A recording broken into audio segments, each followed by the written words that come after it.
Santo Tomás, só a Suma Teológica, são 11 volumes, em folho, de umas 600 páginas, que eu publiquei bilíngue. E na época um bispo diz aqui assim, qual é a tua? Publicar isso aqui agora numa época pós-conciliar, isso aqui é um arcaísmo. Eu disse, olha, excelência, eu estou publicando com o meu dinheiro. E com o meu dinheiro eu faço o que eu quiser. Dei uma de descortês. E disse, mas o que vai fazer mesmo? Olha, eu disse, eu conheço um juiz, até nem sei se é juiz, o César Saldanha não era juiz, não era só advogado, acho. E um outro era Alaor Terra, e outro era Paulo Brossard. E me tinham falado muito de tal de Suma Teológica.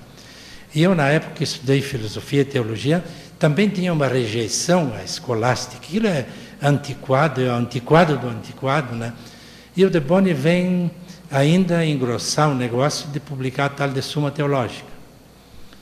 Daí, na hora, eu disse, não, eu tenho uns amigos, eu gostaria de agradar a eles e ficaria feliz se eles morressem um pouco mais felizes porque puderam ler a Suma Teológica completa, traduzida. E na época não tinha as técnicas de tipografia de hoje. Nós fomos cortando textos em latim com a tesoura, colando, depois traduzindo, colando ao lado a tradução do Alexandre Correia, revisada pelo De Boni. Fizemos numa bebedeira na casa, na adega chinesa que tinha na Rua da Praia, numa feira do livro. O Leopoldinho da Sulina, estava eu, o De Boni, então, Universidade de Caxias, a Este e a Sulina. Quando o pessoal estava mais ou menos bêbado, eu disse, olha, eu preciso 50 pila cada um para fazer o primeiro volume. Só que depois que sair a Suma, vocês têm que comprar 100 ao dobro do preço que a gráfica fizer. Portanto, eu já vendi 300, mas ganhei o valor de 600. Com aquele cálculo, eu lancei 3 volumes. Porque digo, se eu lançar um volume só, o pessoal vai dizer, não vai chegar ao segundo, ninguém vai comprar. Quem comprou? Médicos e advogados. Primeiro foi o César Saldanha, o segundo foi a Alaor Terra e o terceiro foi o Paulo Brossard. Tá, mas o que eu queria olhar era isto aqui. Diz aqui, não havia dúvida no espírito de Bernardo de que a Terra Santa era patrimônio de Cristo injustamente confiscado pelos muçulmanos. Agora vem aquilo que eu quero acenar.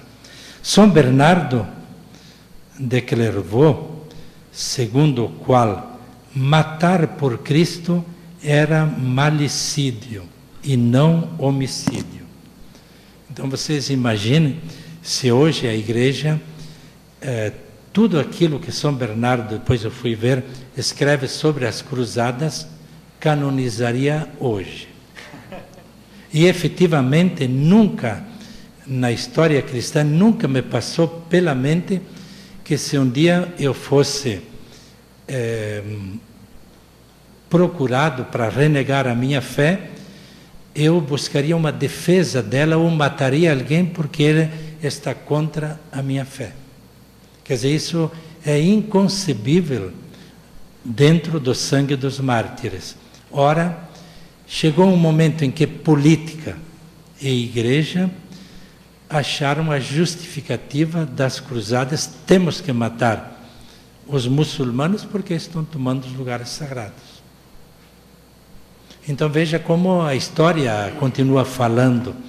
Daí, enquanto estava lendo o teu livro, eu me recordei, tem um professor do qual eu não vou citar aqui porque ficaria constrangedor. E ele tem um ranço contra gaúcho, gauchismo, revolução farroupilha, etc., fronteiriço. E eu, bem ao contrário, adoro fronteiriço.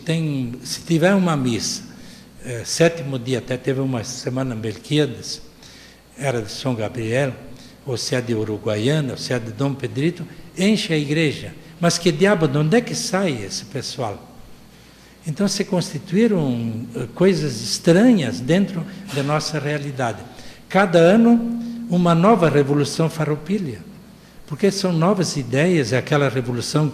Não existe fato que nasceu e morreu. Todo fato ele começou e ele tem um curso durante toda a história. Por isso, numa revista li esses dias, diz assim: o presente que destrói o passado, no futuro somente remove, não recolhe, porque nem para recolher tem condições, somente remove escombros.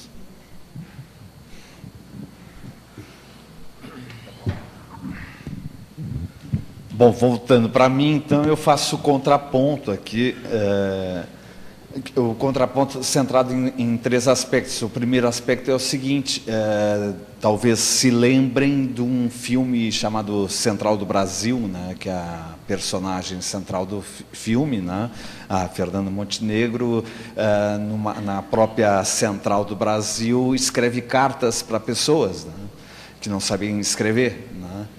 Então, e isso está vinculado, muito vinculado ao período medieval também, né? Então, essa proximidade ou essa relação que o Rivair fez menção, ou seja, podemos ver num período tão longo, né, e de tão longe distância de hoje, uma presença ainda de características que estão associadas ao não domínio da escrita, né, ao não domínio da leitura, né, ou seja, o mundo escolar, a tal da revolução escolar chamada pelo Ballard do século XII, é uma revolução escolar que atinge pouquíssimas pessoas, né. O grosso, mais de 90% da população, ou a gente tem muito pouca informação sobre a efetiva educação escolar que essas pessoas têm, ou chega à conclusão, como chega o Petitat, André Petitat, um sociólogo canadense, né, chama a atenção de que efetivamente essa população não é escolarizada, né, não sofreu nenhum tipo de processo de alfabetização, e nem por isso está excluída do contexto social ou do convívio social. Uma outra característica da educação feudal está associada, por exemplo, se recordam o quadro do Bruegel, crianças brincando, né, várias brincadeiras infantis, é um quadro do século XV, em que ele apresenta um cenário de uma festa popular em que tem várias crianças e adultos fazendo brincadeiras, vários tipos de brincadeiras que se faziam na época. A separação de idades é muito rara, né?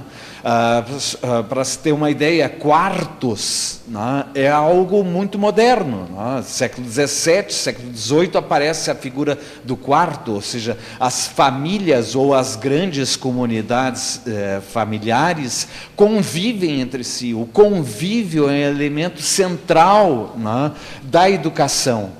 E esse convívio como elemento central da educação faz com que as pessoas se autoeduquem, ou seja, vão se educando pela via oral, né? São sociedades orais, sociedades em que a escrita não é o forte ou sua prioridade, sociedades em que não se faz uma discriminação social por quem tem educação escolar e quem não a tem, né? A discriminação social, ou a ideia de que o analfabeto é um ignorante, né, é muito moderna, né, está associada ao século XVI em diante, né, é a partir dali que começa a se fazer uma segregação e uma discriminação social que a gente vê no contexto atual, né? No contexto atual a gente vê inclusive manchetes de jornais dizendo que determinados grupos sociais estão excluídos socialmente porque não passaram pela escola.